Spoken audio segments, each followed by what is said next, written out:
Tonight, we got a good one for you. Hey, y'all. It's been a minute. Before we begin, I'm John. I'm Brittany. And this is Marriages for Grown Folks. Yes. We don't believe that we have all the answers, Sway. Absolutely not. But what we do believe in is sharing what we know, successes, failures, things that we've learned, things that we're learning. That's right. Did we say mistakes? Mistakes. Yeah. To help the listener. Missteps. Missteps. All of learning curves. In between. To help the listener. So you will laugh. Hopefully something that we say is insightful. Hopefully something that we say would spark thought and conversation with whoever you're with or whoever you're planning to be with, if you decide to be with somebody. Tell me if you're that somebody. So tonight we're talking about, is marriage still worth it in 2026? But that's a good question. Before we get to that, shout out to everyone who has subscribed. I think we're at 670 subscribers. Whoop. Thanks, y'all. On YouTube. Mm-hmm. We're on TikTok, Facebook, and IG. Yeah, Instagram. So all of those platforms with one church, 4 locations. Oh my God. I've always wanted to say extra. That. And we're excited. So the last episode, before we get into tonight's content, this will kind of be, if last episode was night 1 of the revival, this is night 2. If you missed last time, you missed a treat, but tonight we're going higher. We have all the way from Tulsa, Oklahoma, none other than Brittany Riles. You are so extra. Oh my God. The last episode I talked about... he was all by himself. I was down bad. You see, I ain't got no bags in my eyes because I've had rest. All right, I had my medicine tonight. So she was out of town. If you missed the last episode, you might want to catch it. Yes. We'll make some references to the last episode. Mm-hmm. She's got some smoke for me. I haven't inhaled it tonight, so we're good. I did an episode, a monologue. It was just me and Marcus. Brittany was out of town. A monologue. Monologue. You're so dramatic. In this season. Mm-hmm. Did a monologue, and I talked about the importance of celebrating and appreciating who you're with. Mm-hmm. You don't miss your sunshine until it's gone. Do that. There you go. You don't miss what you got until it's gone. Mm-hmm. So I talked about the importance of appreciating who you're with, especially if they're quality. At their own bull, you do what you need to do with that. But if you are with a quality individual, that's right. Celebrate them, appreciate them, and just give them their praises if they're doing well. That's right. So that if something happens, death, divorce, loss, etc., you're not reminiscing on Whitney Houston decreed and declared, didn't we almost have it all? So that was the episode. I talked about being single for a week, leaving the house, forgetting to put the meat out, cooking the meals. Back to school was during the time that you were gone. You cooked what, 2 meals? 3 meals. What 3? You trying to trip me up. We cooked 3 meals. The kids reported in. My brother, she told our brothers and our sisters to call and check on me. Our community held it down. I appreciate y'all. I love y'all. Thank y'all. I can't sleep at night. I had a hard time sleeping. Anyway, I made it. He made it. I made it out. John P. said I made it out. He was at that airport waiting, and I was happy about it. Yes. Did he have flowers waiting on you when you came? I can't hear nobody. When I got home. They're dead now. That was about a week ago, but it was smelling good. Beautiful, vibrant red roses. All right, and we've been in revival, so we're refreshed. We're back to normal. We're long overdue for a vacation, so by the time you see this, we'll be out of town, kicking it. Praise the Lord. It's time and place for it all. Yes. So I let her watch we watched it together, the entire episode that I cut by myself about how much I appreciate. Yeah, but he was talking a little trash in there too. I went and slept down at the church for 3 days and 3 nights. I had enough of the bullshit. And I packed my overnight bag and I was sitting up at that church sleeping in my office at the time like, something's got to change. I'm not with the bull. Anyway, so other than those 3 days that I protested and left the house and told her, you deal with it, straight. Mm-hmm. Well, go ahead and state your case. Go ahead. The floor is yours. Oh, the floor is mine. I'm telling y'all why he giving me the floor, because he knows that the story he told about the only time that, he's been away is when he decided to pack up a bag and go to the church. Make But this part that's quick. not exactly how it went down. Because the argument was, well, if you want the church to be your girlfriend, then go stay with her. So he got put out the house for 3 days and 3 nights. He didn't decide to go. Marcus, do you realize that it was you who I went to go pick up that night when she got home? Oh, you gonna try to? It was Marcus. Now we casting blame. It was. No, I'm not saying it was his fault. I'm just saying Marcus, he was involved. it wasn't your fault. This is really a full circle moment. And so if we thank God for healing. He thought that he did not need to communicate with me while I was at home taking care of his baby. And he ran into the other side of me that night, and I had to help him. To not belabor the time. The hour's far spent. We're going to let... We'll just move past that. So, but I will say this: you did an amazing job while I was gone. Our kids are still in one piece. They said they had fun with you. I circled back with our daughter, who was really concerned because she was like, "Mama, I'm concerned." I said, "Baby, Daddy got it. I wouldn't leave if Daddy didn't have it. You had it. You took care of it. You held it down." I feel some type of way. I appreciate it. Why? You shouldn't feel that's that kind good. of That's way. good. You did good. We had a ball. Yeah. We had a time. No, I didn't get any concerned text messages or calls from the kids the whole week I was at training. That's how I know you did an amazing job. This kind of sounds like they was having fun with you. No, because our kids are snitches. Now listen, had he not been holding it down, they would have reported in the minute. Like, can you call Daddy? Daddy is not. Mama, you normally do, but y'all did good. They would have called Marcus to come up here and set these cameras up to have an episode to tell. Okay, listen, y'all, that he ain't what he said. Send this to my mama now. He needs a wife, y'all. So but I missed you, and I missed the family. Okay, let me ask you this to that point. Mm-hmm. I did all of the talking about how I missed you, and you said that it was mutual. How was your, outside of the information that you gained from the work trip, how was it being away from, now I was at home, so I was on home base, so I had a little bit of it felt good to not have the responsibilities for a week. However, I did not sleep well at all, so I was ready to get on. Yeah, I was tired. I was very much exhausted. You was in sleep dead. Yes. Now, when she got back, she slept like she was in an open casket, lying in state. He was like, "You look like you was dead." I was like, "Listen, this is the first night that I have slept through the night since I left. I left early Monday, 5 a.m. and did not get home till after 10 on Friday. So, yes. When you have a funeral and this is a regular funeral, the top half of your body is open. But when you lying in state, that means from the tip of your toes to the crown of your head was she was laying in that casket. Oh, don't even. I said, man, she really was tired. She really missed your boy. So what I'm saying is, it wasn't just you me. Did your job. Yeah, I mean, okay. It wasn't just me missing you. Kay said missing you. Yeah. It was mutual. And, absolutely. I always miss you. Yeah, you were missed. So we talked about, we've been married 19 years. Yep. And I spoke a little bit to the effect of when you've slept next to someone for 19 years straight. Yeah, your body knows. I'm so sure of it. When he gets up to go to work on Saturday morning, my body wakes up within the hour and I am not able to go back to sleep. So neither one of us sleep in on Saturday. So we both be exhausted by the evening. I'd be like, we taking a nap today? Ain't nothing like the real thing. I'm just trying to tell you. I'm trying to tell you where you're going to help you. Yes. Had to keep on stage. So. But I made it back. All is well. We're back in our routine. Cool. So we watched the video. She had smoked for the parts that she thought weren't accurate. Really? Mm-hmm. But we started talking about the importance of marriage and the conversation around, is marriage still worth it? Mm-hmm. Is marriage necessary in 2026? Is it a requirement?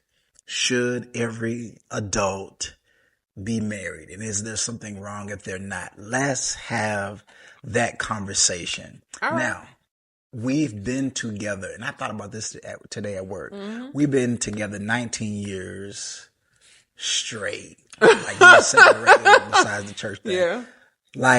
And we didn't start out, we got married in our early 20s. Mm-hmm. 21. So we weren't getting on flights and going on vacations and We were poor. We was poor and struggling. Poor and struggling. No, not a lot of education. And he kept putting babies in me. And we were just trying to do the best that we could with still trying to understand ourselves in our early 20s. Yeah. So I say that because we started gridiron, humble beginnings, and a lot of responsibility at a very young, quick. Yeah. So let's talk about, this is the core question of tonight's conversation for those of you who are listening in on our dialogue. With the changes in dating, this is my question to you, you'll throw it back to me. With Lord. All of the changes that are happening in dating, with sex, finances, gender expectations, parenting, the changes in church culture, especially post-pandemic in the West, relationships. Yeah. What does marriage actually offer people in 2026 from your perspective as a 39-year-old Black woman in America, married 19 years? Well, I feel like it offers partnership. I feel like it offers companionship. I feel like it's a lot of things happening in the world. So that can be a lot to take on all by yourself. I don't think that there's anything wrong if you are comfortable with being single and want to be single. I am also, and this is just me personally, I could not be a single parent. That is my truth. My mama was a single mama and she knocked it out the park. But baby, I am not built to be a single parent. That's just too much work for me. Like, I like being able to say, go ask your daddy. Huh? You're just a girl. Well, listen, some girls, they built for it. Some girls know how to thrive in that. I, on the other hand, I am not built to be a single parent. Like, if me and him got divorced, you're going to have to keep the kids. He don't even know that. He learning that in real time with y'all. But yeah, you're going to be a single daddy. I'm going to be out in the streets because I am not built to be a single parent. And I know that sounds crazy because, like, literally, like, we really live a life where we do gender roles. And I mean, honestly, it's just because I don't want to cut grass and I don't want to put gas in my car or get oil changes. I prefer to, like, cook or bake because those things are enjoyable to me. And I like my house to be clean. So, I mean, that's a no-brainer. And I like the way I do laundry. I like the way my laundry smells. I like the way that I fold. I just like those things. So, because I am particular about those things, I choose to do those things. And my husband can't cook, but I actually enjoy cooking. Like, that's something that my mom and my grandmothers taught me how to do. So for me, it's just an expression of love to my family when I do those things. So our life kind of really looks like it has, like, strong gender roles, but it's not even by force. It's like you enjoy cutting the grass, you enjoy fertilizing the grass, you enjoy your grass being green. Like, he literally cut his grass last night in like 30 minutes. I was like, oh, I didn't realize you went outside to do that. But he enjoys doing it. So it's not forced in any way, but I don't think that it's necessary for every couple. It's what works for us. And I think that is, like, the real key component. Like, what is comfortable for you and the person that you're in a partnership with? And if marriage ain't it, marriage, you ain't got to be married. I mean, some people live together their whole life and they never get married. Marriage is a piece of paper. It's really not, quote unquote, the covenant. The covenant is what I vowed to do to him and what he vowed to do for me. The paper is just showing everybody else, yeah, we made this vow in front of somebody and they witnessed it. You know what I mean? But the promise and the covenant that I made to you, I meant that in my heart. And so I still exercise that every day on good days and on bad days. I think you're worth it. I still choose you. Likewise. All right. Now, let's have the conversation around. I'm going to ask you and then you ask me. We got a couple of these. So I have a soapbox here. This is a bar of soap. I will be standing. Now, this ain't from the hygiene drive. This is bottle soap. That's some good soap. This is good soap. It's rated 100 out of 100 on the Yuka app. I'm going to be standing on this tonight. I'm going to be on my soapbox tonight, but in a little bit. So the first question is, if we both were single today, knowing what we know now, would you still choose marriage? I think you already spoke to that when you said man cut out. Well, I think I have two answers, and I'm going to tell y'all why. I have history with you, so I would definitely choose you again. But if I was just single and had never experienced marriage, I highly doubt that I would be married. I have a follow-up question to that. Would you have a significant other? Would you have someone who you were committed to? No. No commitments? I don't think that I need to be committed to somebody to get my needs met. Huh. My turn is coming. No, I agree. I see. But this is not new. You already knew this. So, but yeah, no. Okay, ask me. My original plan was not marriage. My original plan was work, travel, and, meet a friend here or there. But no serious commitment. But our marriage has been very fruitful. Hence the reason why we're still together. Definitely. Mm-hmm. Okay. And what would your answer be? Knowing what I know now. Knowing what you know now, would you be married? If you would have asked me 5 years ago, yes. If you would have asked... Really? Yeah. If you would have asked me 5 years ago, I didn't know what I know now 5 years ago. That's true. 5 years ago, I would have been afraid of y'all trying to sit your boy down. I can't be... You see how the reasons are all wrong? I'm internal, external. Wait, I'm coming there. Yeah, I'm being judgy. 5 years ago, maybe 6 years ago, it would have been a 100% yeah. I don't want to lose my anointing and the church. And I don't want to lose the love of my life. I don't want to lose the woman who been holding it down. It's not about you. It's definitely no. It's not. It's not about you. This is just marriage in general. Go ahead. Now, I would choose you in another lifetime, definitely. Mm-hmm. But just if it wasn't you, I would just be his special friend. You coming through now. The institution of marriage. Would I choose it again, knowing what I knew 5 years ago? Yes. Mm-hmm. Out of the wrong reasons, out of necessity, out of respectability politics, out of fear of going to hell, out of fear of premarital sex. Ask me now. If I was married to you, I would remarry you. Ooh. But just marriage in general, I don't know. I would probably lean toward no, but I do see a lot of benefits to the institution of marriage. Absolutely. Commitment. Mm-hmm. You don't have to learn someone again, especially if both parties involved are quality. Now, if you with a knucklehead, if you with, someone who is flat as that paint on the wall. Oh, wow. Then I'm not talking about body shape flat. I mean, no. He talking about both. I'm really not, but I'm really trying to stay but I don't know.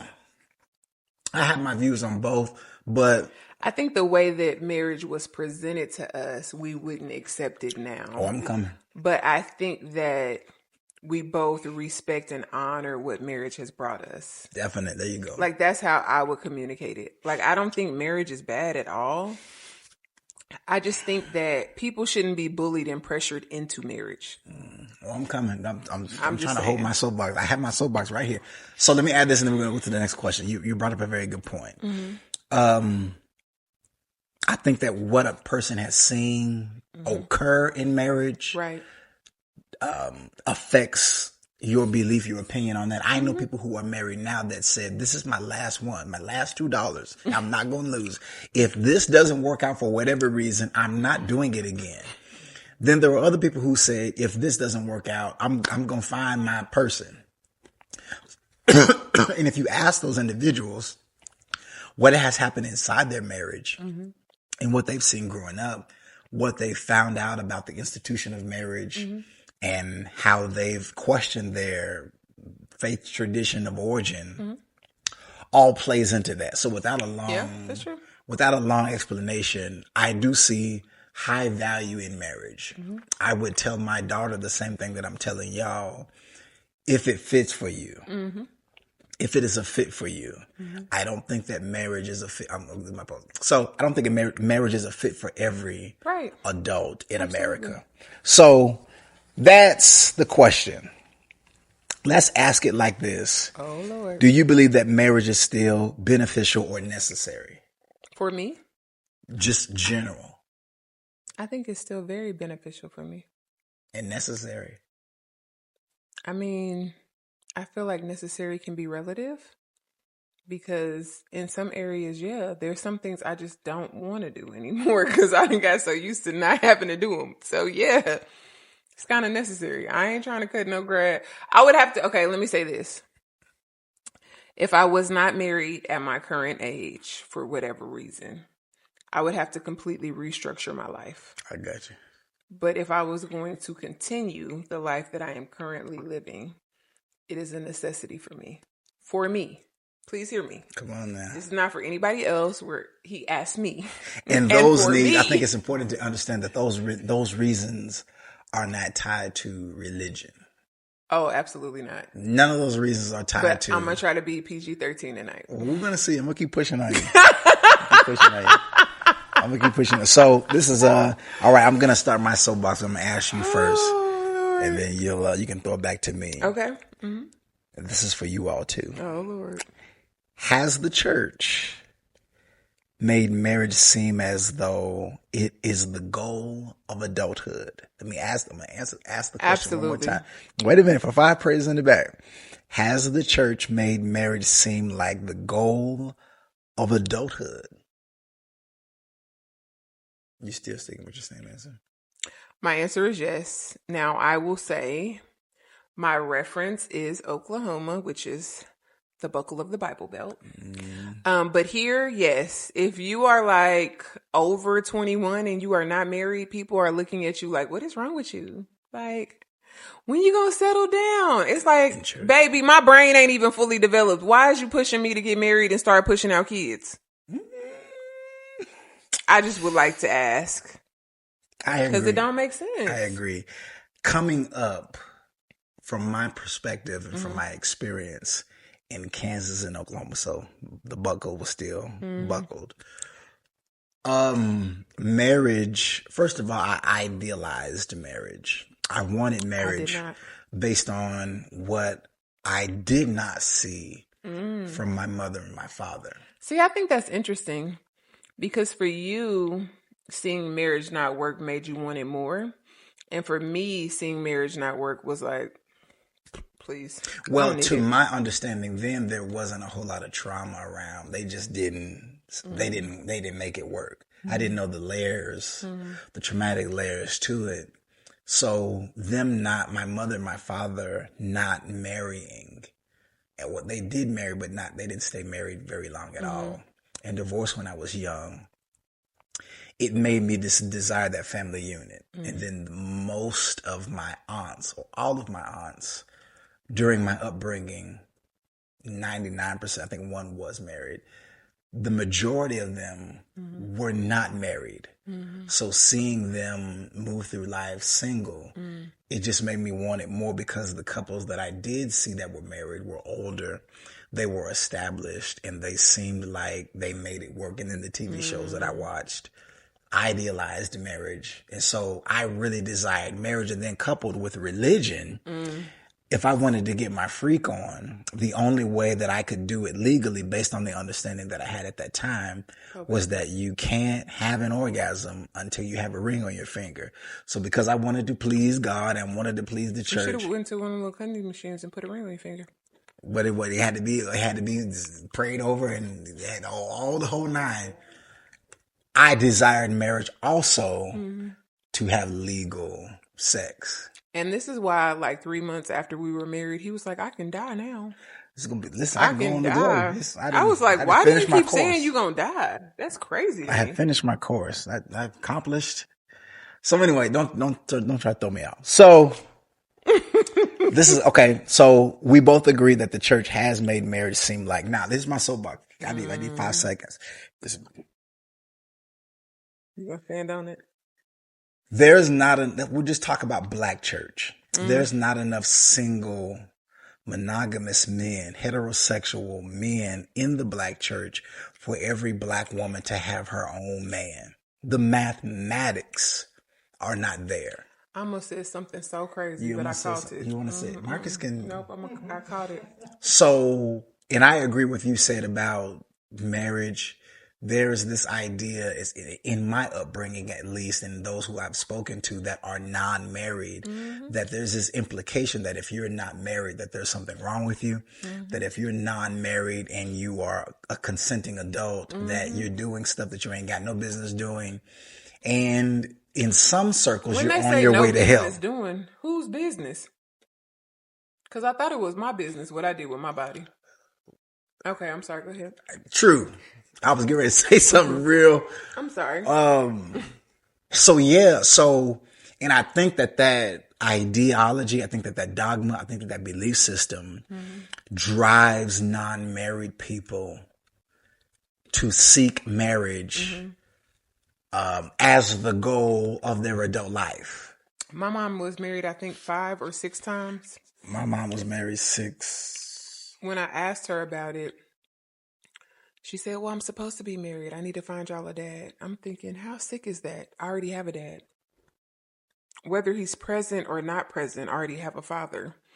But religion has weighed on you so heavy that you feel like you need to override what you want, what you desire, and just settle down. Let me ask you this, since we're talking about Miss Val. Did those relationships work? No. All right, that's all I'm saying.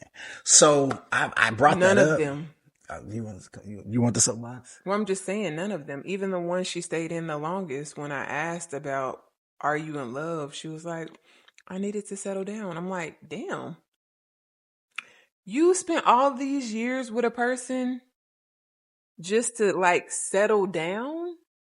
Not for your own fulfillment, not for your own happiness, like just to please everybody else. No, I'm good. I don't need it. Press. This has moved from a conversation to a press conference. I don't need it. So I think that when we start, and I think that when you start, if you haven't already, investigating the fruit of what you've lived by, of what you've been handed, of any kind of or any level of indoctrination, that you've been handed as this is the rule, this is the boss applesauce, this is what you are supposed to believe.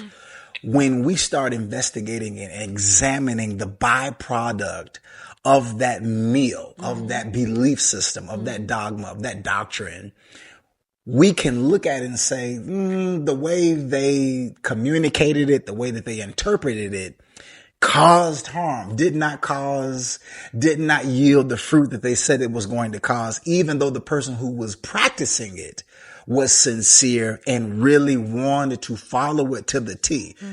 So your mother and a lot of other people that we know and us ourselves are prime examples of it didn't fit and we tried to make it work. Right. And it didn't work and it left a trail of tears. I can't hear nobody. Embarrassment, shame, feeling like they failed. A therapy bill. Well, they needed a therapy bill, but most of them didn't believe in therapy back then. Okay, can someone have a completely, do you believe, I'll answer it myself. Can someone have a completely fulfilling life and never jump the broom, never walk across the aisle, never elope? Come in real close, y'all. Zoom in. Absolutely. What'd you say? Absolutely. 10 toes down, you're standing on business on your mama? Absolutely. All right. So you've heard it here. You've heard it here tonight, folks. Why is somebody's fulfillment predicated on someone else being present as if that's the only relationship they have? All right. Like, we are in a marriage and it's thriving, but you have other relationships that pour into you. I have other relationships that pour into me. So I don't understand, especially married couples, when they make it seem like, if you want to be happy, you got to be like us. No, you don't. You can live a very fulfilling life and be single. For some people, that's their preference. And that is okay. It's okay. That's what? That is okay. Now, listen, this is not just something that we've had this Yeah. conversation with our children. Okay. And marriage was pushed on, I'll say for me, you speak for yourself. Mm-hmm. Marriage was communicated and pushed on me as if you were going to make it in your career, if you're going to make it in ministry, you need to be married for these reasons. And marriage has been beneficial to me. I've learned there are some things that I have grown into that I would not have grown into without marriage. There are some learning curves that I had to endure in marriage. And so please understand, when you hear us talk about the benefit or the lack thereof of marriage, we're speaking from different parts and seasons of our life, of different belief systems. But I advocate for marriage. I just don't think that it's the shoe that fits everybody. And we've had this conversation with our children that just because you've seen us married 19 years, by the time that they're of marriage age, it'll be 20 something years we've been in the game. Just because you came out of a household that was married double digit years doesn't mean that how we did it is the same way you got to do it. Yeah, absolutely. Especially with these kids that's being raised now. Like my son gonna say, Mama, can my wife just watch you cook so she can cook like you? I said, boy, you watch me cook every day and you still don't know how to cook. Because it ain't on you, it's in you. And that's why I can't do it, because I just ain't got it. Well, but I don't want him to have this false belief that you gonna be like my mama. If I just bring her around, she's going to be like my mama. No, she's an individual. Because this is a one of one. Ain't no woman like the one I got. Nobody can do me better. Well, I'm just saying, I'm thankful for the admiration of my children, but I also am a realist, and I don't want my son to leave this home thinking that he's going to find a carbon copy of me, nor would I want that woman that he's choosing to date to have to be put under those specifications. Like, you need to be like my mama.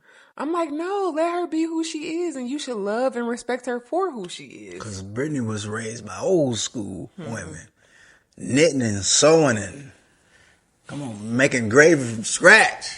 Can't hear nobody in here. Okay, we got to move. From the country. I know. Right. So listen, cook, fry, bake, whatever. So I think that's good. Can someone have a completely fulfilling life? I think that those of you who are not married that are living that life can testify that that is the truth. I know people who are doing amazing things in their purpose and in their assignment. Yeah. But I also feel like if you want companionship and you want marriage, go for it. I don't think that you should be boxed into it has to be a certain way. Do what is going to bring you joy. And I know some people who are fully in their purpose that have a special friend and they're not married. I can't hear nobody. And now, would you? Now, watch this. Here it goes. Now, if you just had to choose, since we also got a religious audience too, we got some for y'all too. Would you rather somebody be honest and consensual and ethical about how they're getting down and they're not married? Or would you rather somebody be married and faking the funk with the nasty dunk and got a wife and got another family on the other side of town? Well, if we being honest, most of the people are doing what you said, faking the funk, because they felt pressured to get married instead of just letting somebody live their truth. Here's a soapbox. Just stand on it tonight. So I'm just saying. I think that we all have at least seen a movie, if nothing else, of the effects of somebody, male or female, that is in a relationship but has left it and is getting whatever they think or feel that they need or really need from somewhere across the street in another state with another family. And I don't even think people need a whole nother family anymore. Well, I'm just telling children are expensive. Let's just be for real. And so I don't think that people are making multiple families anymore, but I think that they are finding, what truly brings them joy. It was knocking, and what we're saying tonight is just be honest. Okay. Just, if you be honest, those people that are involved can make a decision or not if they want to participate in the shenanigans, or if they want to get their coat in their hat and preserve their dignity and be with someone who chooses them. I would rather someone be honest about however they're getting down rather than lie about it and lie to self and lie to the person that they're with.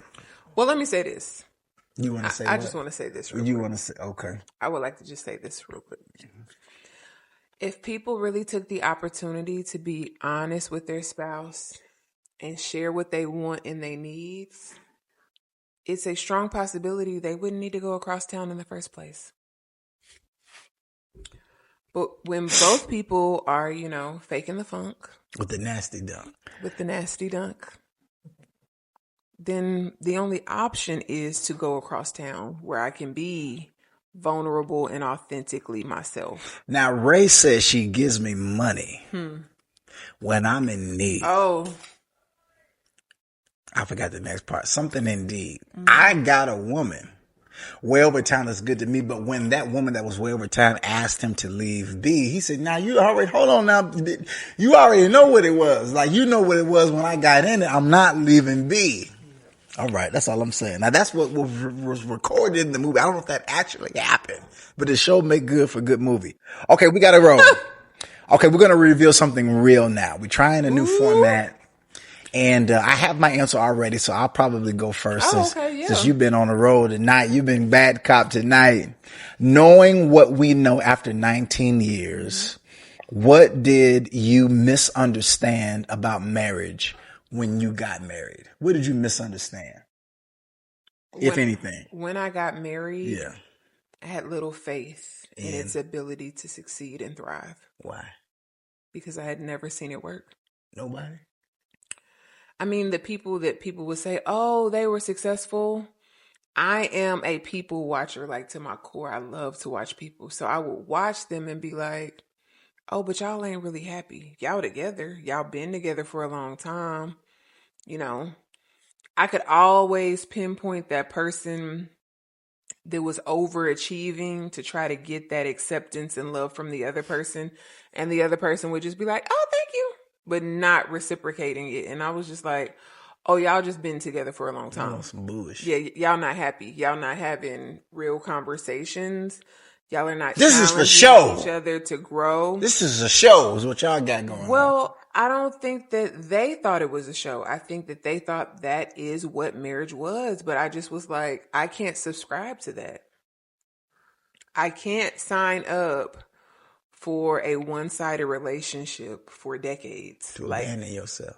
Yeah, like to just throw away all of my desires and ambitions for the happiness of someone else. And it's like, I totally believe that there's tons of compromise in marriage, but I also believe that there is space for both people to thrive and to, go after what they want and what they desire.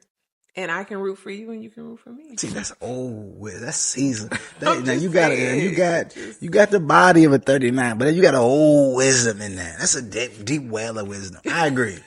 I don't think that throwing away your dreams, aspiration, goals, desires, fantasies.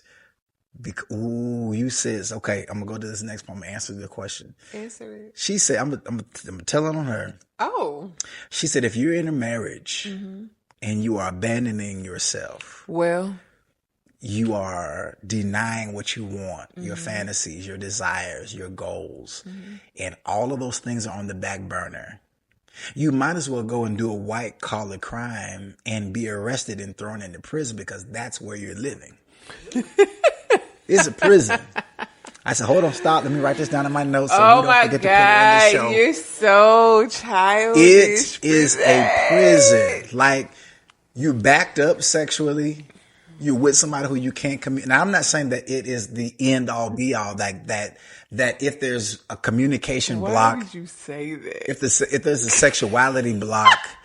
If there's some kind of hardship that couple is dealing with, that means that the whole entire relationship should be thrown away. That's not what we're saying. Right. But what we're saying is that if you're going to stay and you are miserable, then you might as well be behind bars. That's the reason why I said this. Now, if you're behind bars, you can get out. You can do time served. Just because you're behind bars don't mean it's forever.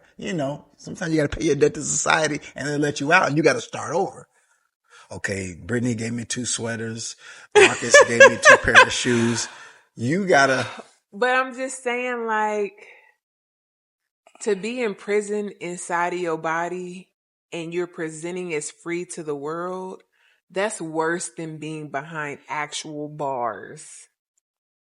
You know, like if you're sentenced in jail, you know that that's coming to an end. But when you have imprisoned yourself, like you the judge, you the jury, like Life. no, seriously, it's a life sentence because unless awareness comes, unless an awakening comes, Illumination. unless you like wake up one day and say, you know what, I probably should go to therapy and work some of this out. Like, unless you do something or something happens to jolt you out of that system that you have been living in, you will live in it for your life. Like, my mother died unfulfilled. That's so icky to me. It's like something that immediately told me, oh, I will never, all caps, never. I will never. It can cost me what it costs me, but I will never die feeling like I'm in a prison unfulfilled. Wishing that I had done more things, but I don't have the time to accomplish them on my deathbed. I'm gonna give it all to another nigga? I mean, just... Please. Yeah, Please. I feel like God created me the way he created me on purpose. So why would I suppress me for a lifetime? World, y'all can take it or leave it. I'm about to be me. About to be me. Knocking boot all night long. Okay. All right. I was not. I'm gonna tell y'all what surprised me. That, but okay. What I misunderstood. Now that I know what I know after just young, we just 19 years in the game, we pups still. I thought that marriage had to be facilitated the way that they said that it had to be facilitated. Which was what? What did they tell you it had to be facilitated? It had to be the woman does this, the man does this. Oh. You can't do this. You can't go here. You can't say this. You got to be in church every Sunday. The husband is the disciplinarian. The wife is these rigid roles of the man does this, the wife does this. You as a couple can't talk about these stuff like what we're doing now on this couch, just undressing, talking about sex. I used to make John so uncomfortable, y'all. Like so uncomfortable. He would be like, "What are you doing?" I'd be like, "What you mean? Where are your clothes? Why do I need them?" He'd be like, "Oh my God. See, you see this right here? That's what he used to be doing." She would breastfeed in front of my family. And I'd be like, you just gonna pop the titty out like it's a bottle in this season. In my grandma's living room, yes, bro. It's a bottle. I ain't trying to turn nobody on. I'm trying to titty out. I'm like, man, like you got me now. feeling, okay, I'm like my grandma's house. Let's put this in context.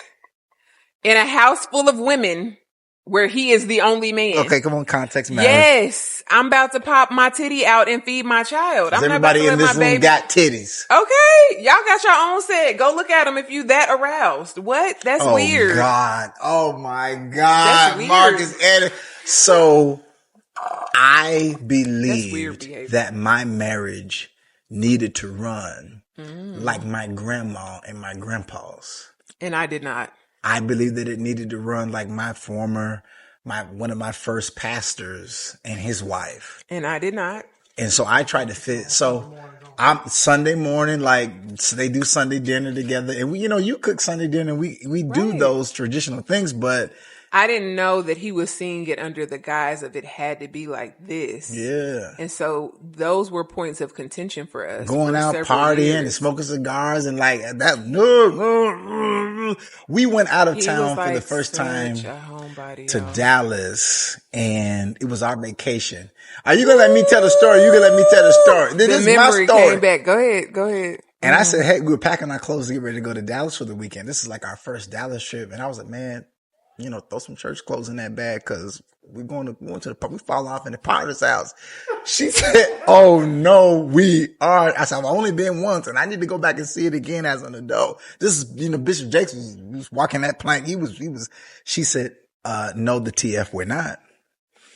And I said, well, she said, if you go, you're going by yourself. I said, what? So just calm down.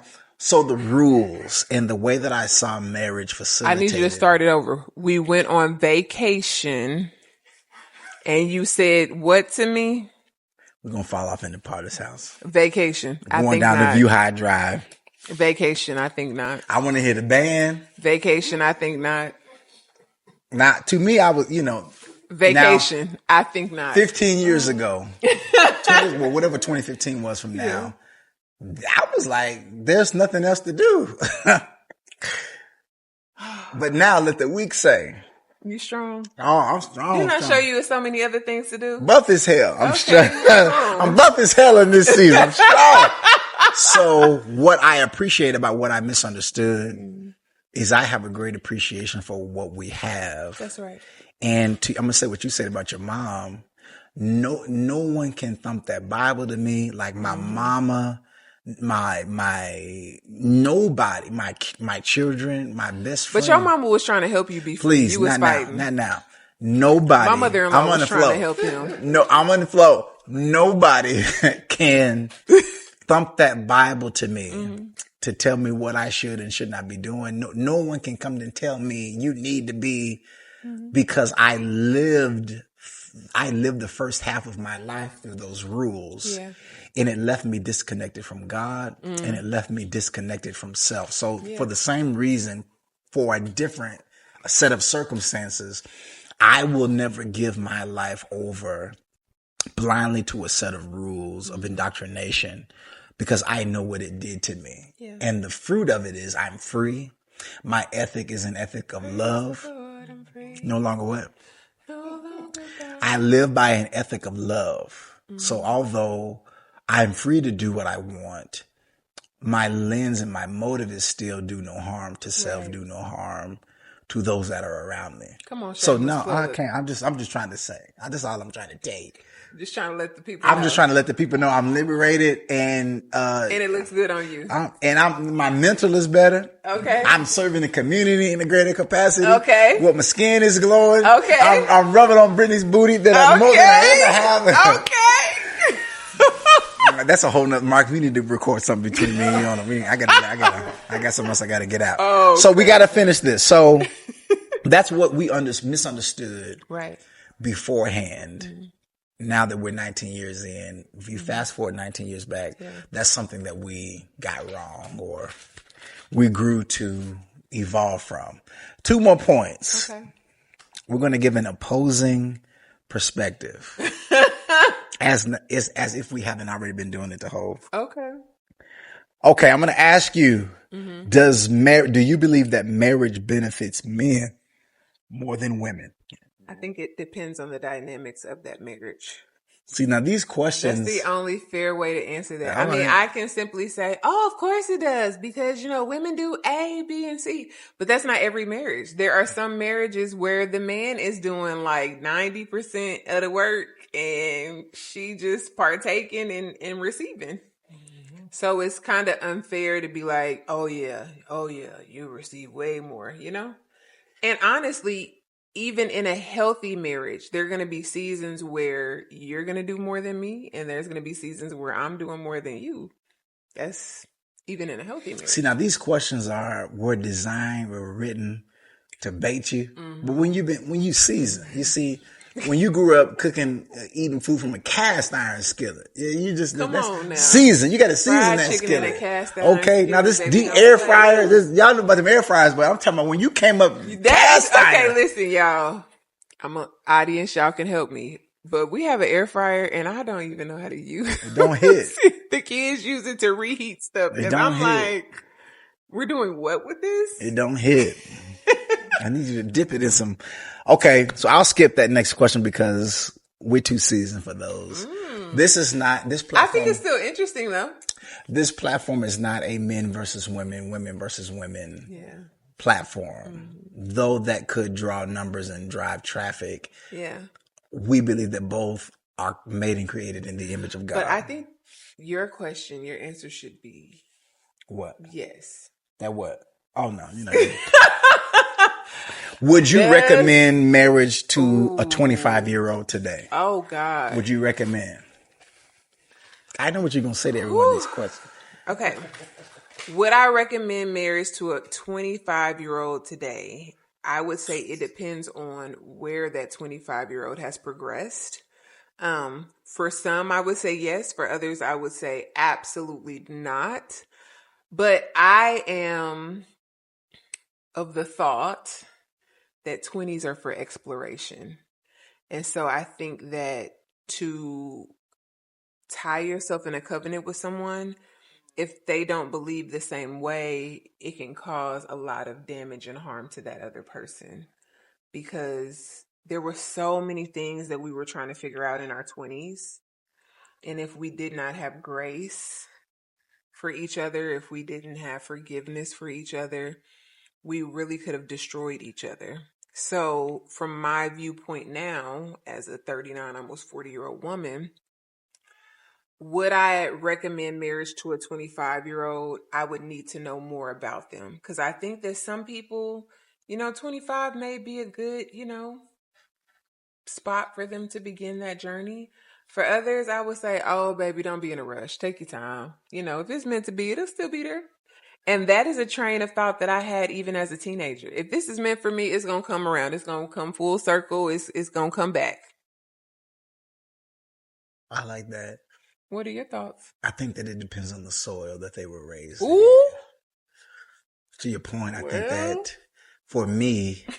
Not the soil. Yeah. Jesus. For me, I was not prepared to be married at 21. Nowhere near it. Yeah. So what you see us doing on this couch 19 years later is a miracle. Clark Sisters is a miracle.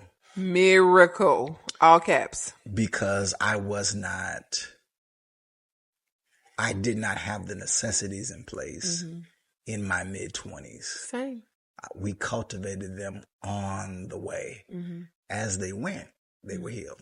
Well, anyway, so come on, Parable. So when you say the 20s are for exploration, I think that depends on what kind of upbringing that individual had. I know some people who in their 20s, they were ready to take over the family business. They were ready to run the company. They were ready to expand their portfolio. But I still feel like that births a very rigid person. You know what I mean? I got you. I'm just saying, like, to fully understand who you are as an individual. For some assignments, for some life courses. Now. You're right. You can't start at 40. You're right. For some businesses, for some companies, for some family lineages, that cultivation can't start at 40. It's got to start. For example, I was doing something with the kids the other day, and I told them, our son plays drums, and he also plays trumpet. He wants to play drums, but we're coaching him, and I told him he's trying to differentiate which one he's going to go through school playing. And I said, you don't get a choice. You're going to play trumpet. I said, the beat of the drum is already in you because your dad is a drummer. I said, but you can't play the national anthem at the Super Bowl on drums. You can't go on tour as a solo artist, as a drummer. You need, you're going to play trumpet. So I said, we're going to do like the Nigerians and the Asians. We're going to tell you what you're going to do and be, because forgive us in advance. We're looking into and the Indians too, we're looking into your future, and we're prophesying to you what you are called, a piece of what you're called to do and be. I don't even think it's necessarily that we're prophesying. Like, he has told us what he wants to be and do, and we remind him by saying, hey, my son has been talking about being a lawyer, an engineer, or a scientist since he was in elementary. And I said, oh, baby, you need a high level of discipline to accomplish those things. So if that is what you truly want to be, then it is my job to help you improve your discipline. So I think that, to your point, if a child didn't have that growing up, right, and they're getting those life lessons, those basics at 20, you're going to be hell on wheels to a marriage. Right. If you don't have any life skills, etc. So let me ask, I got two more questions. You ready? I think so. Can two people have everything marriage provides without actually getting married? Yes. My answer is yes. Is it more difficult to have that outside of the context of marriage? Say it a different way. If there is no covenant in place, is it more difficult to have? Okay, so I feel like we overcomplicate what a covenant is, first of all. A covenant is just a promise. I'm promising to spend my life with you. I'm promising that I'm going to stay in the good times and the bad times. It's just a promise. You know, we say covenant like it's, you know, this deep, majestic, magical, you know, just, wow, we made it, like a unicorn or something. But it's just a promise. It's a promise that I made to you. Do you think it's difficult to accomplish those things outside of a promise, jagged edge? No, because I think a lot of people make promises to people. And I don't think all of those people get married to make those promises and to keep them. Oh, so you're saying that the people who have had paper attached to it, rings attached to it, pictures taken, stood before the judge or the preacher, and their mama cried, their daddy cried, they got walked down the aisle, that those individuals. I know somebody who spent over $100,000 on their wedding and they was divorced 3 months later. Okay, that's foolishness. That's all I'm saying. That's what I'm saying. All right. I do want to call it out. So that's foolishness. I agree. And then I know people that have been together longer than us and they are still not married and they're thriving and they're enjoying one another. Can you add one more to that? And then those who jumped the broom and didn't do. Right. Okay. Over the years, me and John have counseled a range of couples, people we know personally, people we don't know. And we have watched marriages succeed and fail. And most of the ones that we have seen fail were marriages that were established under the guise of religion. I'm just saying, like, we got to stop mandating people to say, I do. Like that is the golden ticket to the best orgasm ever. And while I'm here, cause you know. Hello, lights. She's been on the road, y'all. Y'all, I really been trying to do better. Hush up, Sophia's on there. While I am here, it is absolutely insane to me that the church will dog out women for trying to investigate who and what they want in their sexuality. But the minute they say I do, they supposed to be the world's biggest freak. Now that is a hill that I will die on, because what people are going to do is stop belittling women, acting like, you know, we don't have nothing to offer. But, young sir, young man, old sir, old man, when you want some comfort, who you going to find? And who you dogging out because they don't want to go find a woman. So either way, you need some help. But when you want a home cooked meal, you're going to look for what? When you want something warm, you're trying to snuggle up to what? I'm going to let y'all fill in the blanks. Woo. Well, I'm just saying. Let you just have that. There's nothing needed to say. There's nothing to be said after that. That's just so crazy to me. But okay, yeah, so here you go. Let me let you crash out on your last. Just go ahead. You got he said, "I'm just gonna keep dating until you got full coverage insurance." Okay. Has the just now? I ain't gonna do it. Sweet baby, just come on. Now I'm ready. I'm ready. You not throwing these back to me. Oh, okay. I'm sorry. I'm sorry. Has the church put too much pressure on single people to marry? I am going to say yes. And I'm going to tell you why I'm going to say yes. I asked the young lady, had she ever even seen all of her body? She told me no, but she was in hot pursuit for marriage. When marriage came and found her, it was still not what she thought it was going to be. And she has never been the same. Now, she looks like a shell of a person. She looks empty in her eyes. She looks unfulfilled and she looks sad. And to me, what is heartbreaking, and please hear me, what is heartbreaking is she aspired for marriage her whole life to get it and still feel like a failure. That is crazy. And I'm talking about somebody who is beautiful, built the way that people want you to be built, intelligent, has so much to offer. And now is just a shell of a person because all of her life she was told, this is what you should aspire to be. This is what you should aspire to do. Well, this is the dream. But then she got the dream and it was really a nightmare. Now. So what are your thoughts on it? I'm tossing it back to you. What are your thoughts? The block is too hot. Yeah, come on. Jump on your soapbox. That illustration, I could give you several men and several women. It's crazy. Including myself at a phase where I aspired to have what they told me was the goal. But when I got it, I wasn't developed. And a large portion of the reason why I was undeveloped is because I was churching 3 times a week, 4 times a week. So instead of working on self or a career, to be all that he wanted and needed to be, so for the dream. Now you gonna let me? I'm just like, I know they can't have it all. I know you've been out of town now. So, but to your point, Lord. let's just use being connected to self. Let's talk about self-awareness and emotional intelligence.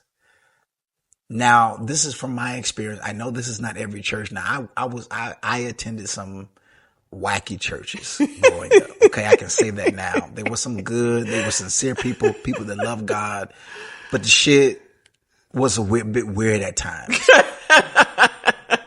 And they did the best they could based on the information that they had available or based on the information that they would seek out. Right. So I don't want to shame them, but I gotta tell my story because it's what I lived and it's how I came up. Absolutely. So when we speak on the church, I gotta say this too.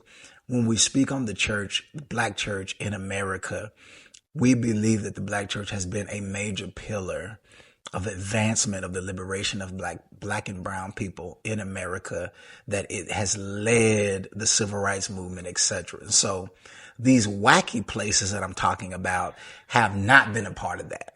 So I'm talking about my personal experience in some of the ministries that I have attended, spent my hard-earned time, hard-earned money and time and human resource as a part of it.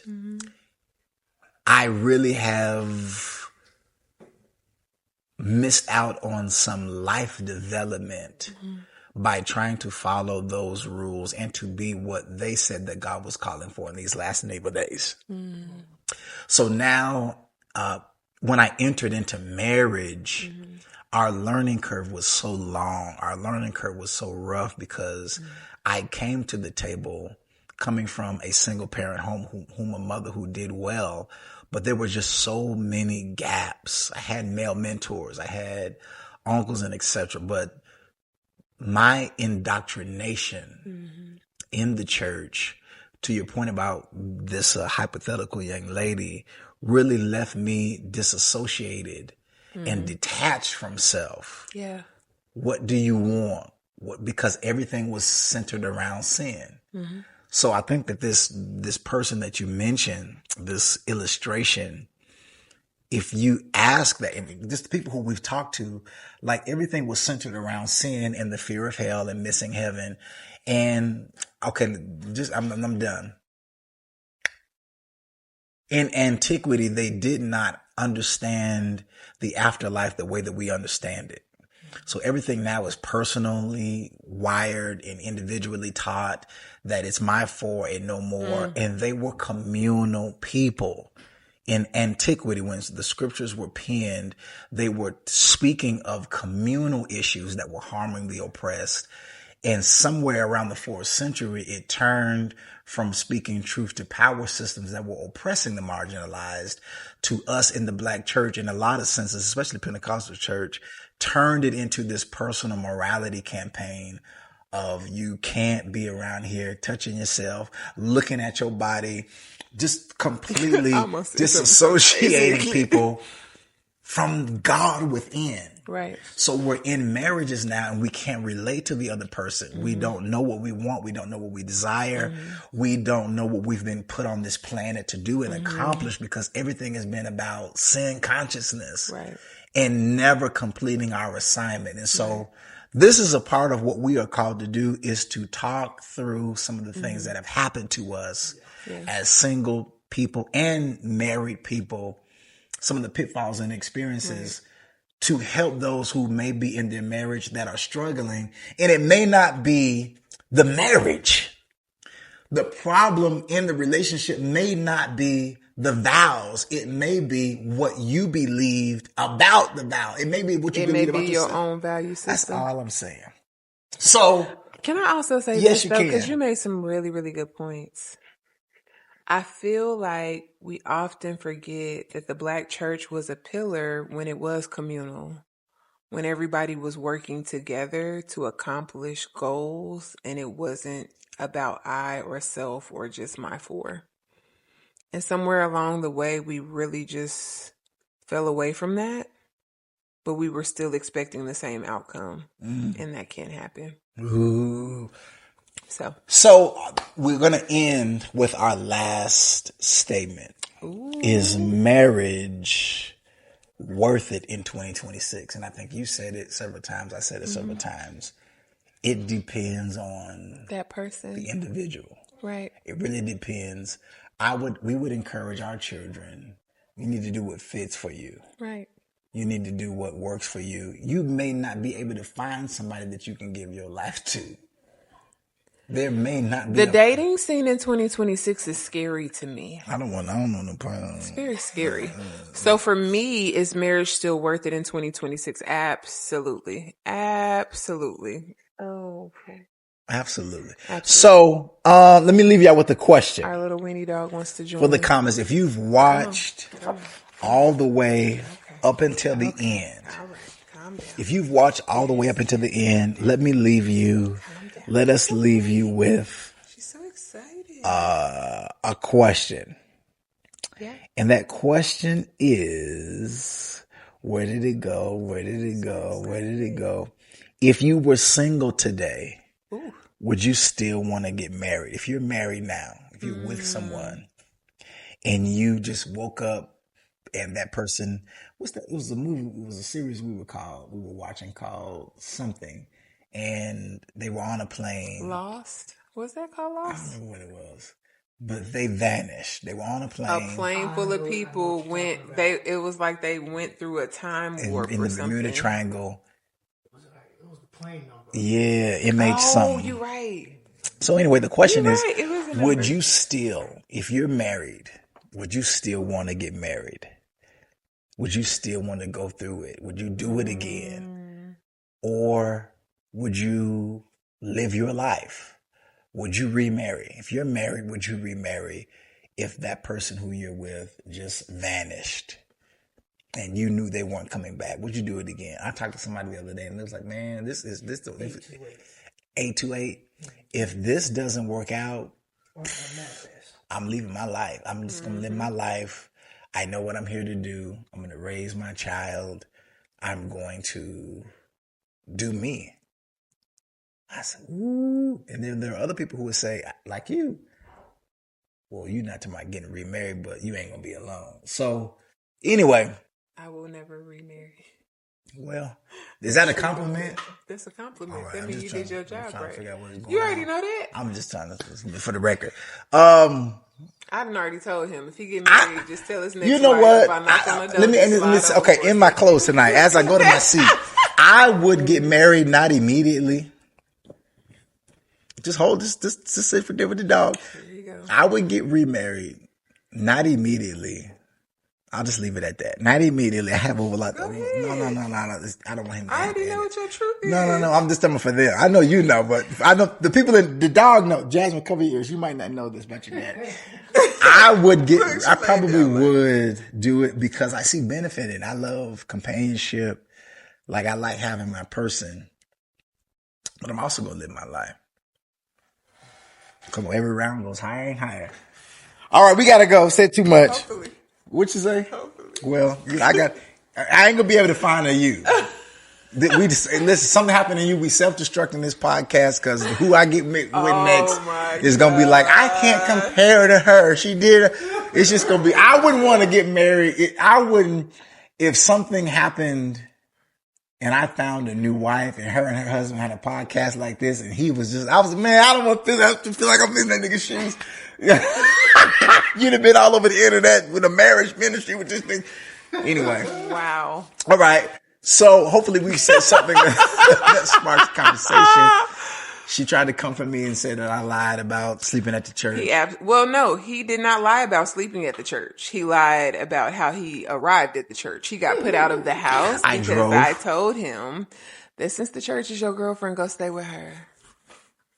Now, I really fought, and my drink is moving. I really fought about telling y'all where I got that belief system from, that the church over everything, COA. But I ain't gonna do it. But don't push me. Well, here's the question. Do you still believe that? No, hell no. Man, and you got... Hence the reason why he got put out and sent bullshit. Down there. No, I don't believe it. Yeah. I was on bullshit, believing that my family had to take a back burner. Do you understand why we got in a fight now? Please don't. Just let me. This is my monologue, okay? It's a monologue. You're supposed to be out of town on vacation on your work trip right now. No, I do not. And if I was out of town, he'd be like, "When you coming home?" I'm just gonna tell you. Can't sleep at night. That's what I said. Mm-hmm. I'm sleeping now. Oh, and why is that? Because I got my medicine. Oh, okay, exactly. I give the medicine, and then when I give the medicine, it helps me. I don't believe that family should be sacrificed in the name of ministry. I did believe that. I saw that modeled. It did not. It does not work. It did not work. No one who I've seen from now back has that worked. It leaves a trail of tears. It leaves traumatic experiences, etc. My family is my first ministry, and if home ain't right, I can't hit nobody. If home is not right, like, what are you doing? See, you talking. What are you? All right. Now, this is old. I got a couple grays in my beard. Now, that's new school wisdom. That ain't old school wisdom. Old school wisdom, they was fumbling on the play. Hey, let me try to drink my drink. But Weenie. New school wisdom says. No. I got it better over here. And you know, those who came before us, our grandmothers, our parents, our mothers, our fathers, we take the mistakes that they made. Yeah. And we learn from it. Yeah. We educate ourselves. Mm-hmm. And then we tell the world, hey, this is where they got it right. Yeah. This is where they got it wrong. We honor our ancestors. We celebrate them. Absolutely. We appreciate them. Absolutely. But some of the stuff they did was just some bullshit. They just didn't know any better at the time. And there's going to be some stuff that our children say. Yeah. They was on that episode. They had this right, but they didn't understand. But we ain't doing that. We gonna do this. And I'm gonna be like, go for it, y'all. So, just be better than me.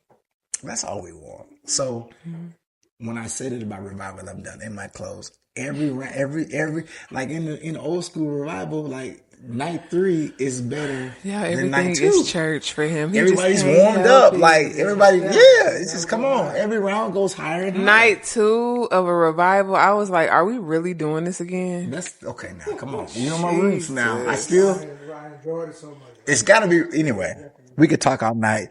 Hopefully we said something. You said a lot. You was fresh. You was on that plane thinking about what you was going to tell the people. God told me to tell the people. Just some subjects I'm very passionate about because I feel like the narrative has been skewed in such a way that it has people feeling inadequate, and that's not the reality. We encourage people to masturbate. Absolutely. Including my children. Because I want them to know what their pleasure is before anybody in this world tries to teach it to them. Now, I wish I would have had that liberty while I was at the altar every Sunday after praise and worship. When the preacher got done preaching, I was on that altar crying. Please.